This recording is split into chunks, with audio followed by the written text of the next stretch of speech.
Hey, GLP-1 Plus SideZ community. Before we jump into the podcast, please take the time to leave us a 5-star review on whatever audio platform you're listening to the podcast on. Share your story and how the podcast has helped you. This will help us get referred up in the audio platform so that we can reach more people that need our help, our support, and guidance from our doctors. Help us get loud and change things. Are you interested in understanding GLP-1 medications like Ozempic, wegovy, or Mounjaro? Then join us on the Plus SideZ Cracking the Obesity Code, the groundbreaking podcast helping people change their lives one episode at a time. The Plus SideZ Podcast is a disruptor. We're breaking down barriers, smashing stereotypes, and sharing inspiring stories that'll leave you feeling informed and empowered. Join us every week to learn from doctors who are specialists around GLP-1 medications like Ozempic, wegovy, and Mounjaro.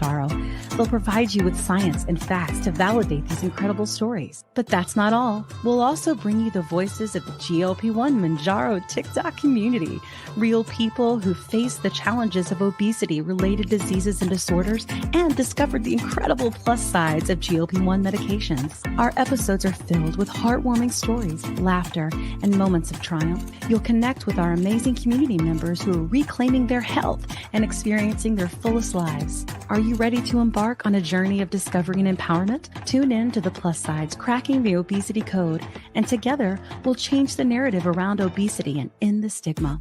Subscribe now on YouTube or your favorite podcast platform and join our incredible community. Let's celebrate the plus sides of life together, because every story deserves to be heard. Every life deserves to shine, and everyone deserves access to expert knowledge and medication. The Plus SideZ Podcast. You're not alone. It's not your fault. Hey everyone, before we dive in, I really want to share something personal with you. About, I want to say like 8 to 10 months ago, after losing 100 pounds on GLP-1s and keeping it off for a long time, I started regaining out of nowhere, and I was terrified. But I also started having hot flashes and bouts of crying and snacky cravings and waking up at 3 a.m. unable to go back to sleep. It turns out I was in perimenopause. So I started hormone replacement therapy, which is also called HRT, through a telehealth called Winona that specializes in this. And it changed everything. And now I'm sleeping better. And my hot flashes are all but gone, thank God. And I feel like myself again.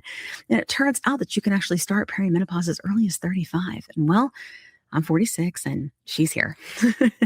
HRT has really come a long way, and there's just no need to suffer anymore. So if you're like this and you're in the same boat, you can check out buywinona.com and you can use the link in our link tree to save some money. Want the fastest working GLP-1? For half the price, Ro now offers FDA-approved weight loss injections cheaper, with results you can see faster. Lose 15% of your weight with the formula from Eli Lilly that hits not one, but 2 hormones to curb hunger and nausea. Weight loss faster, confidence higher, price cheaper. See if you qualify at ro.co/TV. Welcome to the Welcome. podcast. Hi, everybody. Howdy. I see we have Bear Extraordinaire with us today. Yes, we do. The bear We have a extraordinaire. bear appearance, and Bear is wilting away into nothing. We can barely see him now. I know, there's so little of him. He's a little bear. He walked by the camera, and I was like, "What is that?" Oh, that's Bear. Little bear. He's a little bear. Yeah.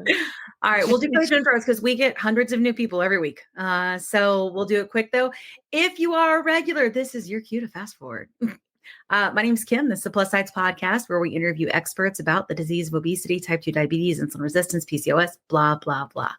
It's also we can learn, right? And we want to make sure that we can understand our disease, be able to advocate for our health, help others understand the disease so we can eliminate bias. We like to combat misinformation with education. We're so glad that you're here. I've lost 110 pounds on this medication. I have struggled with obesity the majority of my life.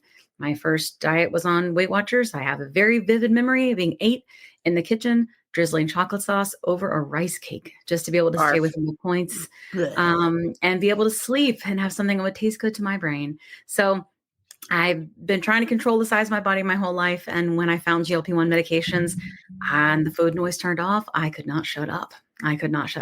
And so I still haven't. And it's been 2.5 years. So and this is the Plus Size Podcast where we do all this. And let's go to Kat. Who are you? What you doing? Why are you here? What's up? I just thought of this. What happens when you have 3 friends that used to work together 10 years ago, get together and start a podcast? And make a podcast. Yes. It's been like 15 years because we knew you before I had our son. Yeah, it was 2011 when I started there. So yeah, I got married at, I was at Career Builder. So then to 2014 was when I left. Yeah. So anyway, that's how our origin story of the Plus Size. It is. It totally is. Dorky friends before then. But hi, I'm Kat. I've lost 70 pounds, give or take, here or there. I'm actually seeing that thing I can say scale now. We're on you. On YouTube we say it all. We even say binge eating disorder over here. We say it all. It's finally starting to go down again. And I think it's just because I'm less stressing. And I get up and I move during the day. That's it. So I'm the fitty of the show. I like, I like fitness. I like to get sweaty. Yeah, most definitely. But I've noticed sometimes during the day, because I work from home, I can be sedentary AF. So now lately I just get up about 3:00 in the afternoon and take a walk around the block, 15 minutes, and it resets everything. So nice. Starting to work, I still get a little food noise from that GLP-1. It still kind of creeps through, but a nice walk. Yep. I like it. And I think there's a difference between food noise and hunger, and learning the difference is important on this journey, right? Yeah. We'll talk about that more today. Yes, indeed. Yes, indeed. And who are you, Bear the Extraordinaire? Tell me who you are. What you doing? Why here? I'm Bear the Extraordinaire. I am the husband. I am the wonderful person that will edit all of this and make that it husband beautiful. Of her, not my. Yep, I'm the husband of the Kim, not of the cat. Not of the cat, but of the Kim. I have lost somewhere in the ballpark between 80 and 100 pounds at this point in time, probably closer to the 100 since apparently I'm getting smaller. And I don't. You also don't get on the scale. No, I don't. I do not get on the scale. I don't. The same way that I don't remember to eat all the time, it's the wonderfulness of the autistic brain. Yeah. I can just turn things off and I don't think about them. That's so cool, man. I wish I was like that. It's not as awesome as it sounds. I get it. I know autism. We know we have an autistic family, so we our son is autistic, so that's a big part of our life. But I have ADHD, so my brain never turns off. Yeah. Never. So anyway, Kim, are you there? Are you there, Kim? Hey, yeah. Hey, Kim, are you there? Yeah. I'm always here. We're open. I've been sitting up with my demons a lot lately, though. So my brain's been waking me up. 2:30, 3:00. They're just hanging out there, like, "Hey, what's going on?" Maybe you have menopause too. Maybe. That's also we didn't forget to mention, because we've been on this journey, like Kat and I. That's something like you guys will see as the podcast has continued to evolve over the past 2 years. Is that Kat and I, we're going through perimenopause, and it sucks. And we're gonna have times where we, fluctuate in weight. Like that's what's this really at the end of the day. Like if you think about it, this podcast is about living with a chronic disease, right? Not just about the chronic disease itself. Yep. So there's a lot of things that go into it, right? And so that's why we've been trying to focus on really giving everybody all the information they need, and it's continued to evolve as our journeys are evolving. So we're so glad to have you here. Today, we are going to focus on Ozempic around the world. Obviously, we know, because I never shut up about it, that many other countries have access to these medications and pay a fraction, and we're pissed off about it. Long story short. I'm not pissed off for them. I'm just pissed off for us. That's all, And, but it's important to understand, because I definitely think that, bias and obesity does look different all over the world. And I think it's important that we understand the way things work. And this is one of the places where we learn about that, So, we are going to have a community guest tonight, and, we are going to have a doctor, and they are both in the country, I guess. Yeah. Of Ireland. Okay. I don't want to say it wrong. Where I want to live. Where I want to live. Where I want to live. I think there's a continent too, and I don't always know the difference. So I just wanted to make sure. No, it's not a continent, baby. I just wanted to make sure. Okay. No, I wasn't good at this. I wasn't good at the job. The goofballs. So let's bring the country. It's a country and an island, boo boo. It's a country and an island. Same with the UK. Like England? like Yeah, England that way, England. yes. Well, no, like the UK. England is a country on But an island. Oh, Let's bring on Belinda so we can break it down. Yeah. Because technically, I've heard that we get. Let's learn. Let's learn. Yeah, bring on our community We can be guests boneheads. Community guest. Hi. Belinda. with Hello. the lovely accent. Oh, I Thanks love for the having Irish me, guys. accent. Oh, I'm so glad to have you. I follow you on Instagram. I love your content. I know we both Same. have a love for Oprah as well. So, we're always like, okay. So Yes. I do think you have such good content, and I like your podcast too. So Thank you. I want Thank to, you. of course, tell us all about that today because we think it's important. I think that the way our world is today, especially with social. And in America, I don't know about y'all, but our news channels are bought and paid for. And so we want to have a place where people are able to just communicate and we're not constantly chopping things up to fit a specific narrative, to fit, a specific viewpoint. Like we want you to be able to The real story. the real story. yeah, the real story, the nuts and bolts of it. Unfiltered, uncut, other than some commercials every now and then because we got to pay for them. From people on the ground as well, people that are living it. Yeah. That's really important. It's really important. So all that being said, because I probably could have said it a lot shorter, but I have ADHD. So, I'm going to go on mute now. And if you could take the space and just tell us about you, your journey, and it doesn't have to be just since the medicine, just, what's it been like for you? We'd love to hear it. Okay. Okay. Thank you. Okay. So Belinda, 48 from Ireland. I have been in a vicious circle of dieting and relapsing for 30 years, just over 3 decades. I feel my story is so common now because I hear it 20 times a day. I get emails and I get DMs and people are reaching out to me and saying I'm exactly the same. This has been my life. And I always thought that I was alone.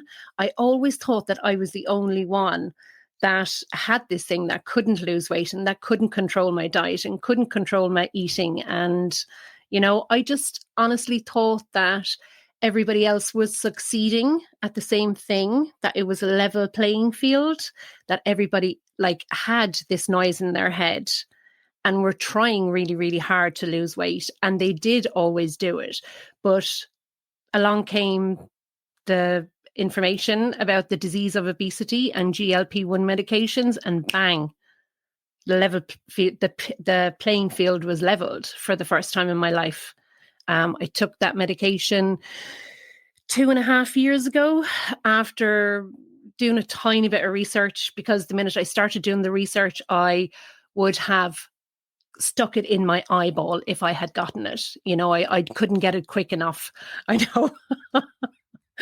And I went to my doctor and absolutely not, no way would he entertain me in getting that. So I went online to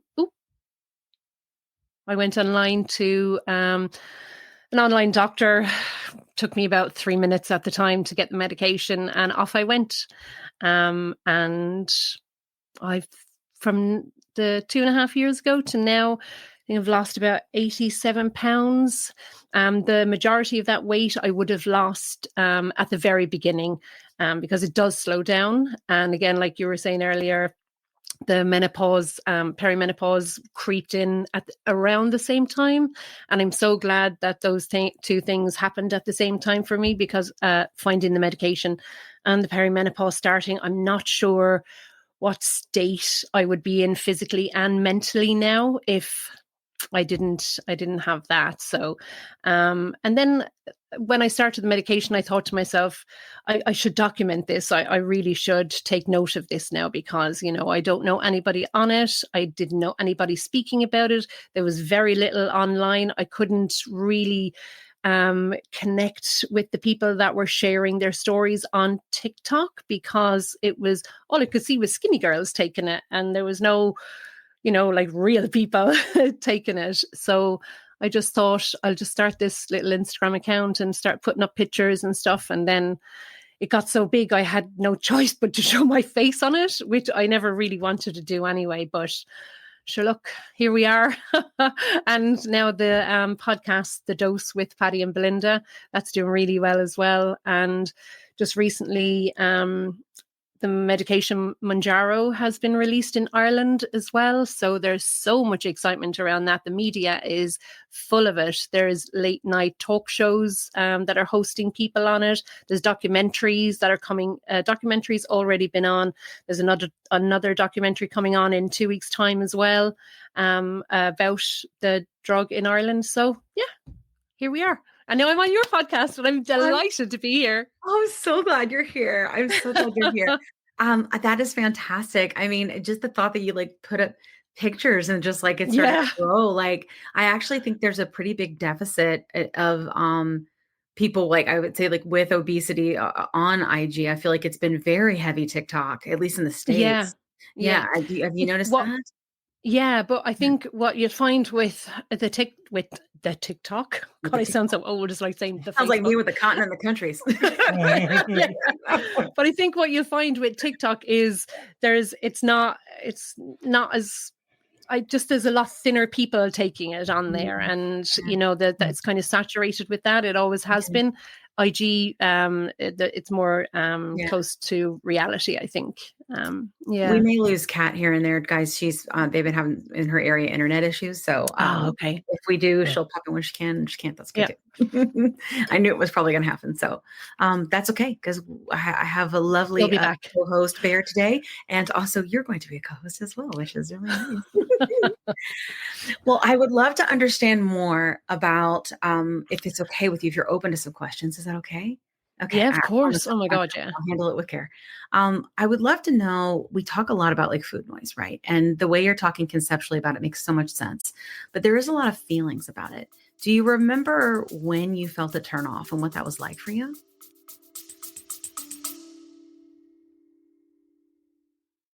Quick pause here. I've had moments on my GLP-1 journey where insurance changes or rising costs force me to look for a new provider. And honestly, that process can feel very overwhelming. But that's why the Plus SideZ Podcast is partnered with GLP Winner to give our subscribers a resource to help them make that decision easier. GLP Winner is a comparison platform that lets you explore telehealth providers in all 50 states, whether you're looking for brand name medications or compounded options. You can see pricing up front, read reviews, and get a clear picture of which provider might align best with your needs. Check it out today at glpwinner.com/plus-sides. That's glpwinner.com/plus-sides. Don't forget the Z. Let me tell you a quick story. I was telling Kat how I was regaining weight after my 100-pound loss using GLP-1 medications, and I was having snacky cravings and waking up at 3 a.m. and I had hot flashes, and I was worried. But Kat was like, listen, I went through this last year. It's perimenopause, and I started HRT, and she used this company called Winona. So I started going there to see if this was something that was going with me. Turns out it was, because I'm 46. And it's been amazing. It's taken a while to find the right dose, but once I did, it's just been huge. I've been sleeping. I feel more myself again. And the hot flashes are gone, which is, geez, really bad. So I will tell you, it's just been so big for me. And so I wanted to partner with them on the podcast because obviously many of our listeners are going through the same age range and definitely are having these issues. And there's just no need for you to suffer. So if you go to the link that's in our link tree, you can click on that and save money. If you go there and you meet all the criteria, this might be something for you to try. So I just want to make sure you had this great resource because it's just been such a big difference for me and Kat. Again, you can go to the link in our link tree and get what you need.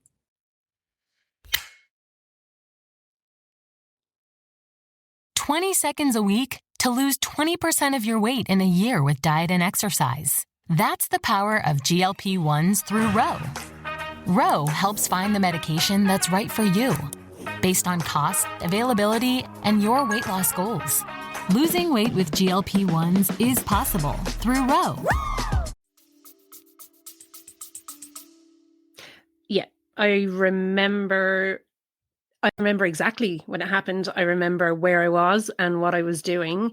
And my kind of routine would have been to let myself, when I wasn't on the medication, let myself get hungry because I was so busy. And then when I get home in the afternoon or the evening was to just, because I was so hungry and because I couldn't control myself, I always made really bad decisions. Really bad decisions. And I think I was 10 days into my medication I picked up the two boys from school. I had got home. We'd run in the door. And for the first time in my life, I wasn't, excuse my language, but I wasn't fucking hungry. Yeah. And I'd never felt that before. And even now it gives me shivers thinking about that moment for the first time in my life, not been bloody hungry. Like, who goes around their whole life for 47 years hungry? Like, it's mental. And yeah, exactly. Yeah. But we just didn't bloody know, did we? Like, I know, like we didn't. Yeah. And I think that's kind of the point, you know. I will tell you a common thread that I feel like I do see in a lot of people that struggle with obesity, or like sort of just I don't know how to describe it, but like, I guess like big hearts, like we're always trying to like people please in a way, or take care of others. And I think sometimes maybe because we couldn't take care of ourselves, because we didn't think, like, I don't know if we were worthy or what it would be. Do you experience that, or people that have been on your show? I think it's about worthiness as well, isn't it? Yes.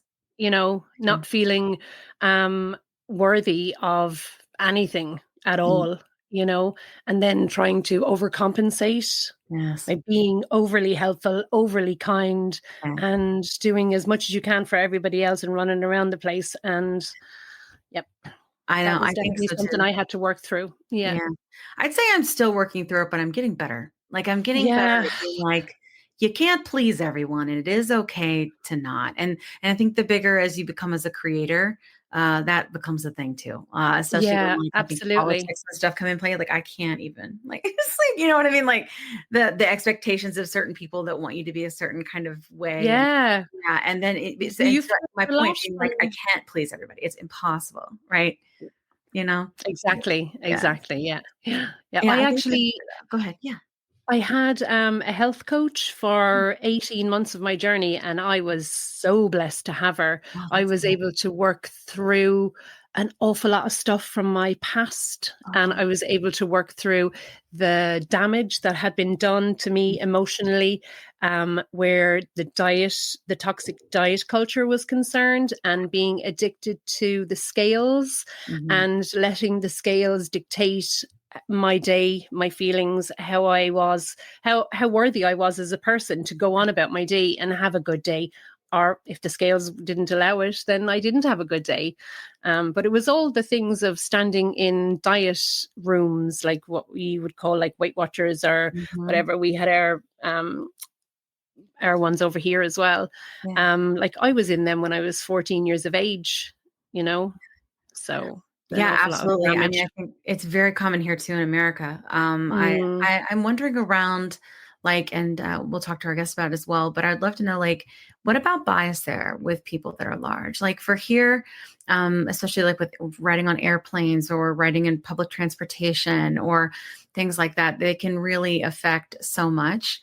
And I'm wondering, like, has there been an issue with you? Are you guys seeing people being upset about you taking the medication? Like, that's a very big thing here. It's really shaken up like everything that's kind of at the core of this country, like from where you eat to how much you eat to what clothes you buy, all these different things. And I'm wondering, like, if that's something that's echoes around the world. Are you talking specifically about like somebody like me taking the medication and people judging me for taking the medication? Of course. You're not doing it the right way, or you need to eat less and move more. Not to my face, obviously, because I don't know. People say it to my face. But I wouldn't dare say it to my face, I can tell you.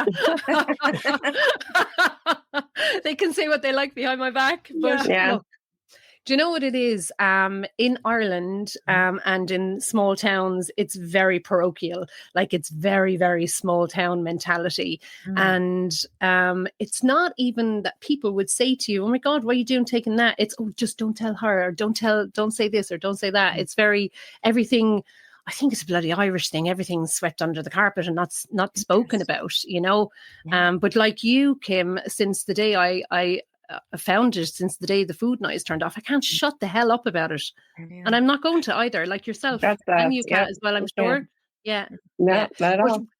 Yeah, but we do get like there's a lot of hate on TikTok. Yes. Paddy, my podcast partner in crime, is on TikTok quite a lot. I hate it over there. I think it's like the Wild West. People are crazy. Oh my God. They're nuts. They've got no filter and they just say what they like. I was on there for 3 days because I got shadow banned and I just went, oh, I'm never going back there again.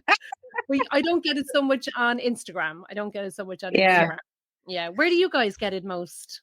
I get it everywhere. But I would say, because a lot of my content is definitely I try to be very thought provoking, right? Like I try to be like really pushing. And when people say certain things like you should eat less and move more, you shouldn't have this, you're taking it from the diabetics, or I really like to challenge people, be like, why do you say that? Like what's going on within you? And let's examine like what that is, because I think that it all comes from someplace, right? So when that happens, when you're kind of poking at people, sometimes the nastiness comes out a little bit, so I get it on both ends. It just depends on TikTok. I'm very suppressed on TikTok. I've been suppressed for a long time over there. And I think that's because I do TikTok shop and some things changed over there with like requirements. And they kind of quit pushing out anything but my TikTok shop videos. So now I've got that's where I am with Instagram at the moment. Like, really? There is 0% of non-followers seeing my stuff at the moment. That's it's killing me. Oh wow! Yeah. They won't even let me change my profile photograph. They hate me at the minute. That's crazy. I think I think it's always, they're kind of evolving, and I think Instagram is kind of competing with TikTok and stuff, and trying to figure out how they can kind what's going on. Yeah, it will pass though. It'll pass, and I think it will pass. I do. I think there's an algorithm switching and changing, constant evolving. It has not passed for me on TikTok. There are some people that they can say whatever they want on TikTok. I know it just flies, and but I don't care, because if one person sees it and one person knows about the podcast and one person can feel better and go to their doctor, get help, that's what matters. Like, exactly. Yeah, and I'm enjoying the fact that it's just my followers, that every day I know I'm just talking to my followers now, and it just feels a bit more authentic. Yeah, because they're brilliant. They're so good, and they're always in my DMs and pushing me on, and I'm always trying to push them on as well and give them proper information that I research myself and stuff, which is so important. And I think that it's a little scary, but the at least in America for sure, there are not enough doctors that really understand these medications or how they work. There's really not enough. Not for the amount of people that have obesity and type 2 diabetes and overweight, right? There's just not. There's so few in Ireland as well. Really? Okay, yeah. I can imagine. So it's definitely a problem in this country. And so what's happening is us as users, if you will, patients, if we're good communicators, we're trying to fill that gap, right? And the thing is that I don't want to fill that gap and give medical advice. So it's important to me to always point back to the pod or point to a doctor, so that there's always like somewhere I can point to where people can go and research further. But more than anything, I'm trying to put people in a place where they can, advocate, right? They know what to talk about and they know what questions to ask their doctor. They can understand the banter. They can feel comfortable. The more you know about something, the more comfortable you are about challenging, right? Yeah. And getting what it is that you need. And so that's what I try to do here. And that's why I bring the doctors on, because I am not one. Like I'm a smart girl, but I don't know the difference between an island and a continent. So, you do. I don't. But I just think that we have to keep doing it. But as long as we have some people, like our guest, which we're going to invite. He's like an oracle in Ireland. He really is. He's fantastic. That's great. He is. Yeah. That's fantastic. Yeah. Well, let's quit talking about Bring in the oracle. Yeah. Okay. Well, hello, Dr. Mick Crotty. It's funny when I say your name, I go Mick Crotty. Because it's like, as in Mick Crotty. And I know it's not, but I've been called it. Good. Yeah, I'm kind of I don't know about Oracle, but if there's any, there's not many of you around, Dr. Crotty. You get a kind of a shine off my head. Maybe that's what you're kind of seeing, that this kind of thing. But no, I suppose it's a particular area of medicine that isn't particularly well taught. There's not a lot of knowledge, not a lot of education, and in medical schools or in society, and that's the problem. Oh, And so that's true. become more prevalent in the past 2 weeks, that the doctors just don't know about Yeah. it. Oh, really? Tell us why. Yeah. Yeah, I think it's becoming more obvious that people maybe don't know. I think certainly through my whole medical school career, we do 6 years of medical school here, straight out of high school into medical school. You do 6 years, and then you start training as a junior doctor, and you do your subspecialization. And I did family medicine.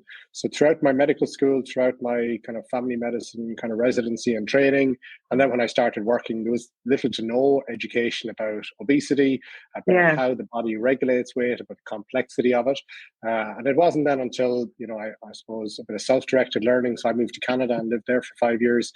Just happened to be in Edmonton, where Obesity Canada is kind of situated, one of the greatest kind of advocacy and educational organizations around obesity. I just happened to bump into these people who were world experts in obesity and got chatting to them. And then you come across the science, and it actually just makes sense when you understand how the body regulates weight. And that's the biggest thing for me with patients. When you talk to somebody who lives with obesity about how the body regulates weight, they get it straight away because they've lived every second of it. So they understand it. And it also helps them understand their journey, why they have lost weight, why weight has come back, why it has progressed to a higher level. And when you kind of start introducing this idea that it is absolutely feck all to do with willpower, motivation, knowledge about food, laziness, or any of these other kind of negative things that it's said to be in society, people understand it straight away. And I think we spoke the last time I think I was on about, I meet people who are incredibly successful in life, who are successful academically, in sports, professionally, in relationships, and they're utterly pissed off and frustrated that weight seems to be this area that they can't control. How can I be so knocking it out of the park in all these areas of my life? How can I be honors list? How can I be high achiever? And yet I can't regulate something as simple as my weight. And people feel, this is an area that I'm failing at. Whereas actually, when you look at it, the skills that make you successful in life are not helpful to manage your weight, because this is not logical, this is biological. And when people understand that, and again, I know kind of on all of the platforms you'll see these videos from Oprah and stuff coming out recently, and there is no better case study. You couldn't have a more successful, more intelligent woman who has access to personal trainers and chefs and everything, and yet she still struggled. And then when she gets treatment again, those clips about her describing kind of that switching off of the food noise, and that's where it is hugely impactful for people. So again, I kind of stumbled across the area of medicine because of where I was in Canada, and then it just kind of triggered this avalanche of I needed to know more and more and more. And then my wife told me I was moving back to Ireland, so I had to say, okay, what am I going to do in Ireland? And that's how I ended up kind of transitioning out of family medicine and doing obesity care full-time in the community.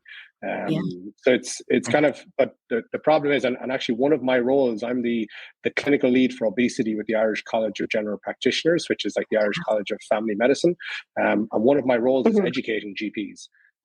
And because people are starting to realize this is important, but I still get emails saying, God, this obesity thing, God, there's something to that, isn't there? Maybe we should think about it, Yes, indeed. Welcome to the party, Absolutely. So I think there's huge upswing. And it's interesting, in the last 2 weeks, and no surprise, just because a new medication has become available in Ireland, in the last 2 weeks, I've had all these unsolicited emails from people saying, God, we're interested to hear more about this.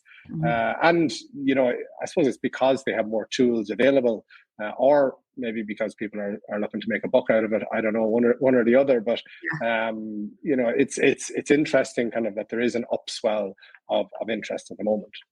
Yeah, absolutely. I think it's interesting too that whenever I think it launches in another country here, because we've had so many shortages, I do feel like a lot of times people are, we lost Bear. That's cool.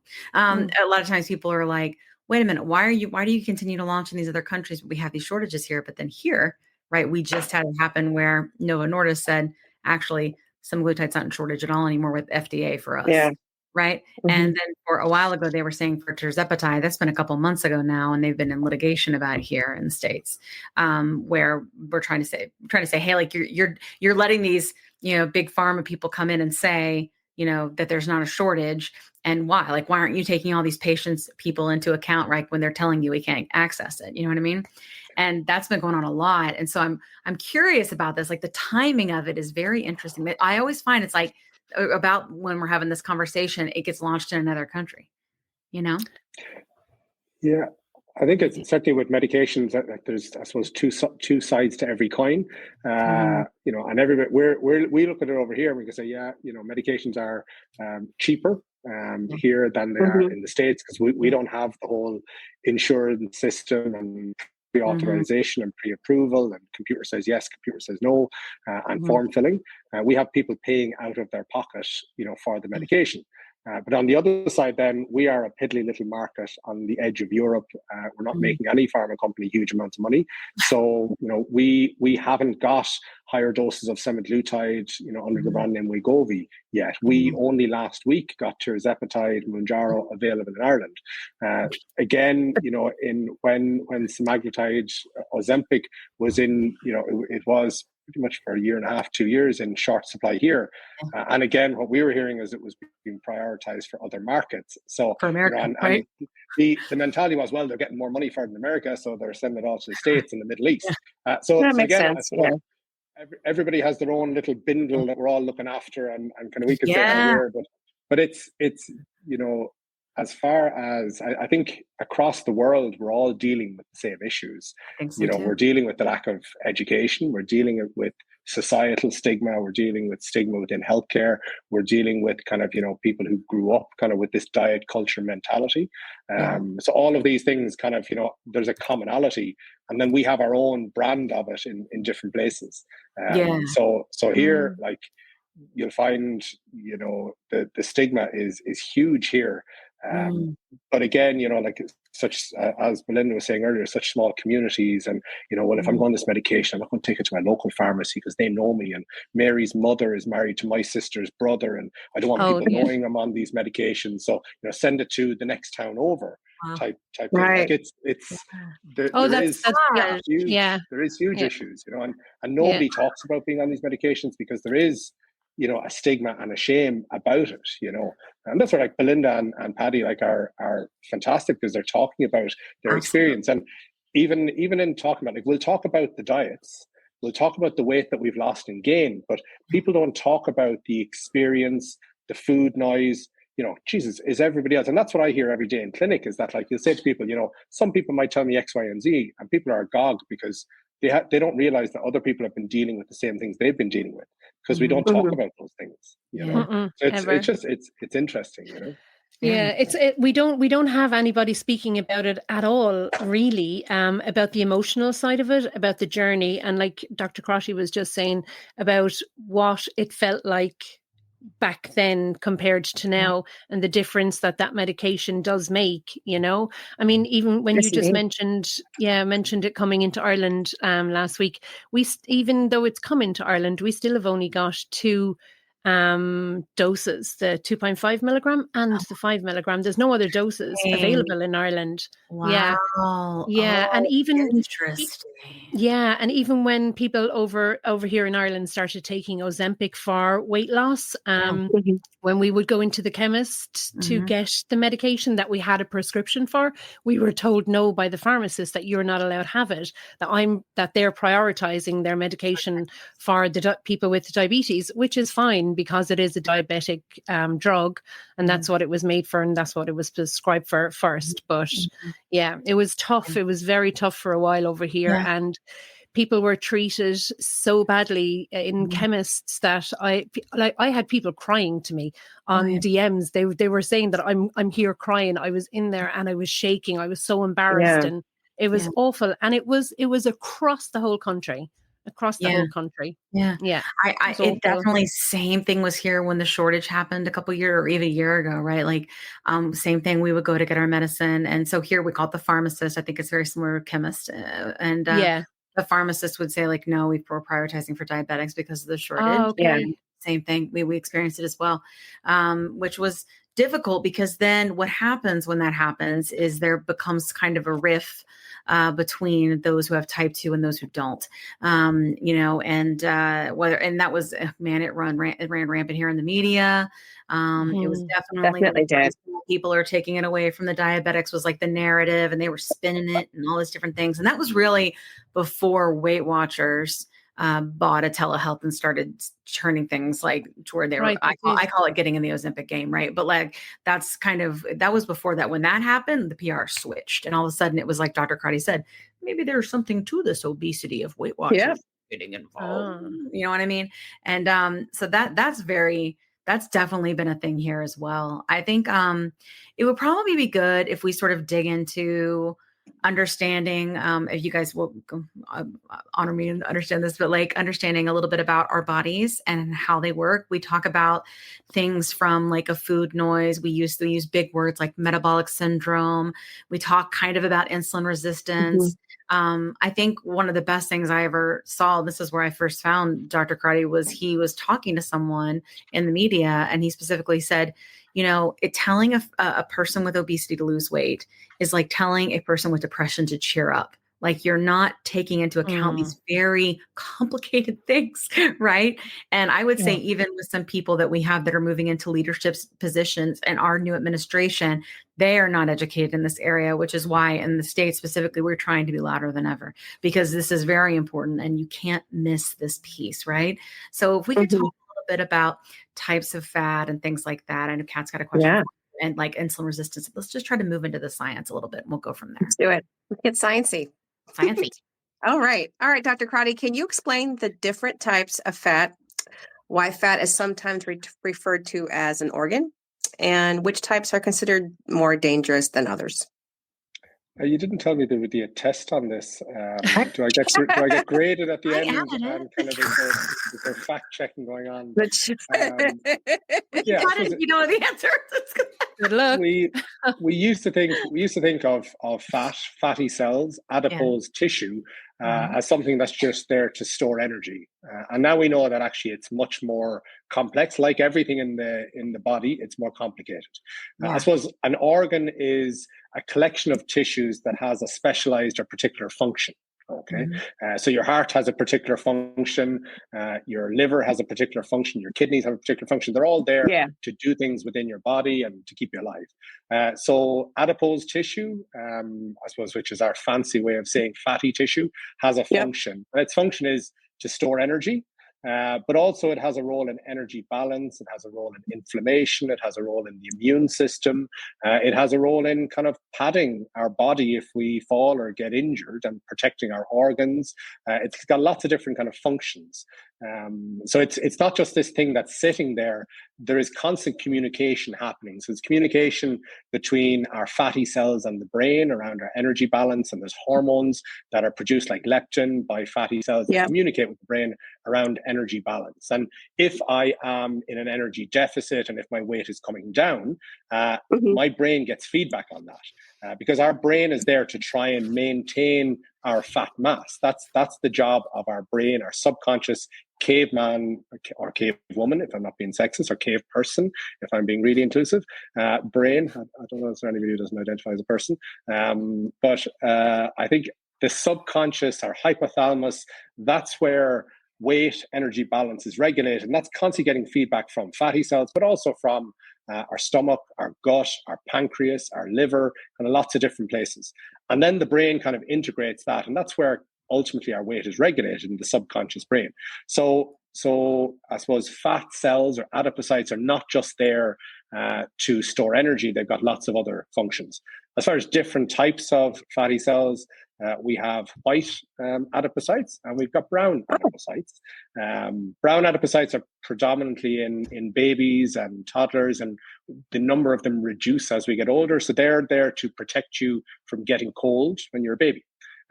Essentially, they have a way of kind of heating our body aside from shivering. White fatty cells, and they have kind of function that we still have some as adults, but predominantly most of our fatty cells are these white adipocytes, and their job is storing lipid or storing fat, and like all those other things we said. And when we reach adulthood, we pretty much have the number of fat cells that we're going to have, and we will always have the same number of fat cells, but those fat cells will swell and get bigger or get smaller, depending on what's happening with our energy balance.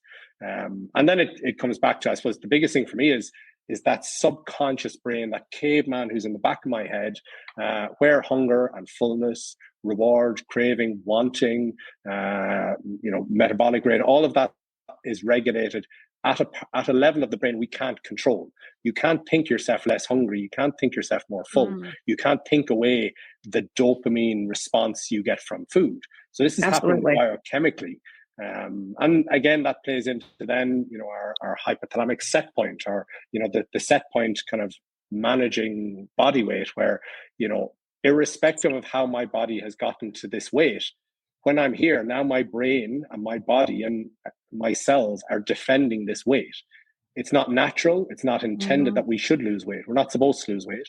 No animal is supposed to lose weight, and we're no different. So again, I suppose it's, I don't know, have I blinded enough with the science there, but it's, I suppose, the take-home message when I'm chatting to people is, this is more complicated than we have been led to believe. This is not within our conscious control as much as we have been led to believe. And lots of different things will influence weight and health. And we haven't even gotten on to health, because that's another, we can talk about weight, we can talk about health, we can talk about appetite. There's all these different concepts, and they're related to each other, but they're not the same thing. We'll definitely talk about all those things for sure. Speaking of, I think, fat and kind of the way things are and set points, we've had a lot of doctors talk about insulin resistance and people with obesity that have insulin resistance, and kind of what's happening within the body and how these medicines work with insulin resistance or regulating the body. Is this something you can speak to for us? Yeah, so I suppose insulin resistance on a basic level is kind of the hormone insulin we have that helps regulate blood sugars produced by our pancreas, kind of predominantly. Fatty cells will inactivate that and stop it from working. So you're resistant to your own insulin. So even if your body is fighting to produce more and more and more insulin to try and control your blood sugars and kind of your metabolic health, your body becomes resistant to that insulin you're producing. And then some people over time, with, let's say, type 2 diabetes, I might develop type 2 diabetes because of insulin resistance. The insulin I have is not working properly, or I may lose the ability to produce enough insulin, and then my blood sugars go higher. So maybe I have a component of both. But if excess weight or adipose tissue or obesity are contributing to my type 2 diabetes, a lot of that is probably insulin resistance. So the body produces more and more insulin to try and kind of compensate. And insulin has other effects other than blood sugar regulation, or growth and blood vessels and lots of other things. As far as kind of insulin resistance, I think for me, insulin resistance is one of those hot topics that gets thrown out as the cause of and solution to everything, for lots of different reasons. It's a buzz topic. I was just going to say it's a buzz topic. Yeah, we'll be told insulin resistance what's causing a problem, and insulin resistance is causing obesity, whereas actually excess fatty tissue is causing insulin resistance. So it's not that the insulin resistance is causing the obesity. Having obesity or having excess fatty tissue is causing the insulin resistance. Let's say if somebody is living with polycystic ovarian syndrome, that person, has insulin resistance, and that is again one of the factors that is kind of driving weight. And again, those things are related. Obesity and polycystic ovarian syndrome are related to each other, and insulin resistance seen as both. But cause and effect are kind of sometimes mixed up. Yeah, absolutely. Really, I've been asking doctors for a while, what came first, chicken or the egg? And they're like, it's kind of all a problem. And I'm like, okay, I think, it's, again, we would love for there to be one answer to the question. This is your problem. We can put that in a little box. We can put a ribbon on it. We can put it in the corner and say, you have caused all my problems, because I think as human beings, we want that to be the case. Whereas if we look at, let's say obesity, we know genetics, somewhere between 40 and 70% of our risk of obesity is genetically linked. We know that 80% of those genes are in our subconscious brain. So subconscious brain, how our brain regulates appetite and weight, is a huge part of it. We can look at, how much exercise my mother did when I was in the womb, my birth weight, was I premature, how was I fed as a child, the house I grew up in, was there trauma, my peer group, sports, puberty, pregnancy, menopause, mental health, medications, injury, pain. We could go on and on and on. And, the challenge is all of those things are contributing, and maybe, polycystic ovarian syndrome and thyroid and other things are all contributing. Yeah. But the challenge is if my weight has gotten to here, irrespective of how I got here, this is where I now am. Yeah. And you can take away all the things that got me here. So let's say I was on a medication that caused weight gain. Let's say I had a trauma and I've now dealt with that trauma. Not that it's ever gone, but you know what I mean? Like if we get rid of some of the cause or manage the causes, my body is still fighting hammer and tongs to keep me here. Yeah. So preventing obesity might be addressing some of those factors that can lead to increase in weight. But dealing with those factors that cause my weight to go up is not per se a treatment, And again, I suppose treatment is a whole separate topic because, treatment goes beyond, treatment is not about weight, treatment is about treating a medical condition and it's about treating the person and how it affects them. So, as far as kind of how medications address insulin resistance, so something like metformin, glucophage, a commonly prescribed oral medication for polycystic ovarian syndrome and for diabetes, that works to kind of reduce insulin resistance. That's why it works for diabetes. It has only a very minor impact on the subconscious part of the brain that regulates weight. So some people might see some weight change, but not hugely, even though it's treating insulin resistance. GLP-1 medications do treat diabetes. They treat insulin resistance. They contribute to your body producing more insulin and not inactivating that insulin. But the predominant effect on managing weight is in the brain. These are medications that are mimicking natural hormones we have around fullness, satiety, satisfaction around food. So that's how it predominantly works for managing weight. The insulin sensitivity and stuff is kind of a nice byproduct and side effect, but it's probably not what's driving weight change, Yeah, absolutely. I think like you said, it's that, and I remember when you were talking about before, that caveman piece, right? And it's weird when that food noise turns off because you're like, I thought everybody was like this. And this is something Belinda said. I thought everybody was like this. And like, I was just weak and I couldn't, I don't think you said do it. Yeah. Like I just couldn't do it. And like, I couldn't make it work. And I think it's interesting, like for people to understand that piece of it. But I think it's just like you said, like, I don't know what came first, chicken or the egg when it comes to it. Like, clearly it's like, it's a problem. But it's when you were explaining all of those things that contribute to weight and all of those things that contribute to obesity, I don't know why, but I got like really emotional because I was just thinking about like, we keep judging these people for this outcome and think about all the things they've been through. Like, why are you doing that? And we see that a lot here. And I think that when you're talking about health and weight, that is definitely a shift we've been making with the show. So when we started, we were thinking about weight too, weight loss journey, right? GLP-1 weight loss journey. But now we see it as a journey to health mentally and physically, right? And it's because I think when you go to the doctor, or we've traditionally gone to the doctor here, when you have obesity, they say lose weight. Weight's the problem, right? It's not, and you need to lose it. And that's the thing, right? You need to eat less, move more. You're the problem. Like that's kind of how it's treated, right? Or how it hasn't been. It's been better. It's still bad, but it's getting better, And I think that it's important for us to just like consider the fact that when people come into this journey, they've decided the weight is the problem, right? They don't necessarily care so much in the beginning that their blood pressure goes down. Sure, that'd be great, but they want to lose weight, right? Or like, so it's like, I just think that's what we're very much focused on. And I find when people come in on their journeys and become creators, they're sharing this. I'm down a pound. I'm down this. I'm very much tied to the scale, like Belinda was talking about, right? And I think then I kind of see over time when that food noise turns off and when they realize, wait a minute, like I had a week where I wasn't like counting my calories like crazy and I did still lose weight. Why? I didn't overeat. Why? Like, and they start to have these kind of realizations that, wait a minute, there's a lot more to this than the fact that I'm just eating. Right. Yeah. And ailments that you would have had before, like IBS and all of that kind of stuff as well. And that you're able to go out walking now and you're able to do Pilates and you're able to go swimming. And none of those things were ever a thing that you maybe had always wanted to do, but you never could. Right. And it is, and it isn't, you're not like competed anymore. Like there's something in your brain that just it's that caveman thing. It's just like he just shuts off a little bit and you have like more control over like what you want. Yeah. And what you And want well, you have a lot more mental clarity. Yes, Definitely. Yeah. It's what could you do with a quiet brain? That's what I'm always talking about. Oh my I think God. Bear had a good question. Sorry, Bear, go ahead. I know we don't have a lot of time. Oh, I can talk now? Okay, awesome. Introducing. Shut up.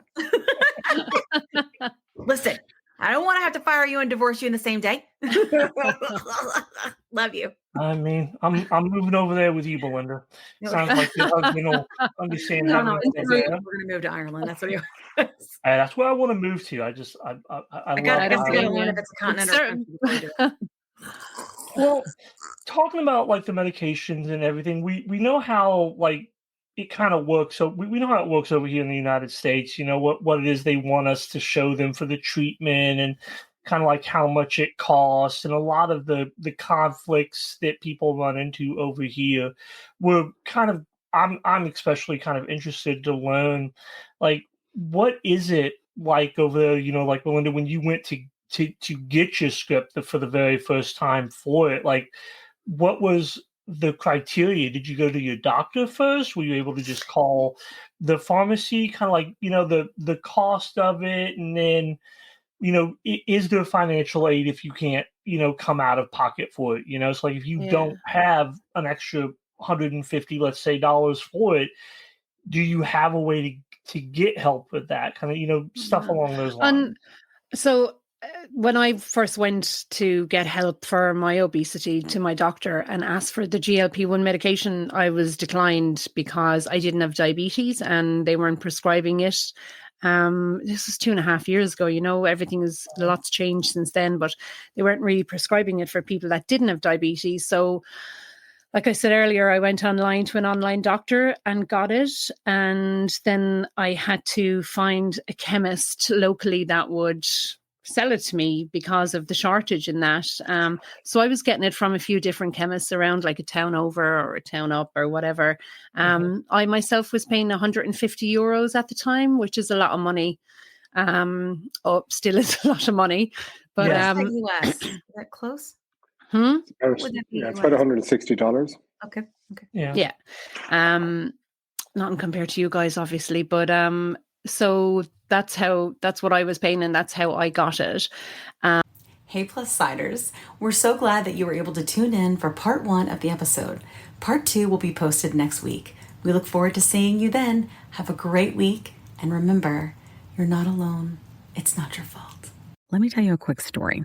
I was telling Kat how I was regaining weight after my 100-pound loss using GLP-1 medications, and I was having snacky cravings and waking up at 3 a.m. and I had hot flashes, and I was worried.